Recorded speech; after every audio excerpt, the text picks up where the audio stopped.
नमस्कार दोस्तों, नवरात्रि के पावन अवसर पर आप सभी का स्वागत है। आज हम बात करेंगे नवरात्रि के दूसरे दिन पूजी जाने वाली माँ ब्रह्मचारिणी की।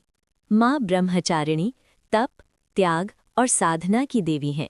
इनकी पूजा करने से जीवन में धैर्य, शक्ति और सफलता प्राप्त होती है। तो आइए सुनते हैं माँ ब्रह्मचारिणी की संपूर्ण कथा। माँ ब्रह्मचारिणी का स्वरूप अत्यंत सरल और तेजस्वी है। ये सफ़ेद वस्त्र धारण करती हैं। उनके दाहिने हाथ में जप की माला और बाएं हाथ में कमंडल होता है। इनका ये रूप तपस्या और संयम का प्रतीक है। पौराणिक कथाओं के अनुसार माँ ब्रह्मचारिणी पिछले जन्म में माँ शैलपुत्री थीं, जो राजा दक्ष की पुत्री सती के रूप में जन्मी थीं। सती ने भगवान शिव से विवाह किया था, लेकिन जब उनके पिता राजा दक्ष ने शिव जी का अपमान किया तो सती ने यज्ञ में अपने प्राण त्याग दिए। अगले जन्म में उन्होंने पर्वतराज हिमालय के घर जन्म लिया और पार्वती के रूप में जानी गई। माँ पार्वती ने भगवान शिव को पति रूप में पाने के लिए कठोर तपस्या करने का संकल्प लिया। उन्होंने हजारों वर्षों तक तप किया। पहले उन्होंने केवल फल खाए, फिर केवल पत्तों पर जीवित रहीं और अंत में बिना अन्न जल के कठोर तपस्या की। कहा जाता है कि उन्होंने हजारों वर्षों तक केवल हवा के सहारे जीवन बिताया। उनकी इस कठिन तपस्या से देवता, ऋषि और समस्त संसार आश्चर्यचकित हो गए।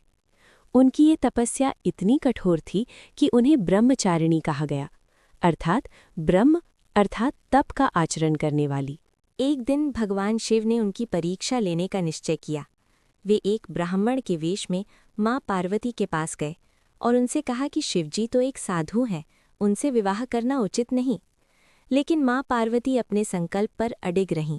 उन्होंने कहा कि वे जन्मों जन्मों तक शिवजी को ही अपना पति मानती हैं। उनकी अटूट श्रद्धा और प्रेम देखकर भगवान शिव अत्यंत प्रसन्न हुए। अंततः भगवान शिव ने उन्हें दर्शन दिए और उनकी तपस्या से प्रसन्न होकर उनसे विवाह किया। इस प्रकार माँ ब्रह्मचारिणी की तपस्या सफल हुई। नवरात्रि के दूसरे दिन माँ ब्रह्मचारिणी की पूजा करने से जीवन में संयम, धैर्य और आत्मबल बढ़ता है। विद्यार्थियों के लिए ये दिन विशेष फलदायी माना जाता है। मंत्र जाप। माँ ब्रह्मचारिणी का मंत्र है ओम देवी ब्रह्मचारिण्यै नमः। इस मंत्र का जाप करने से मन को शांति और शक्ति मिलती है। अगर आपको ये कथा पसंद आई हो तो वीडियो को लाइक और शेयर ज़रूर करें और कमेंट में जय माता दी ज़रूर लिखें। नवरात्रि की हार्दिक शुभकामनाएं।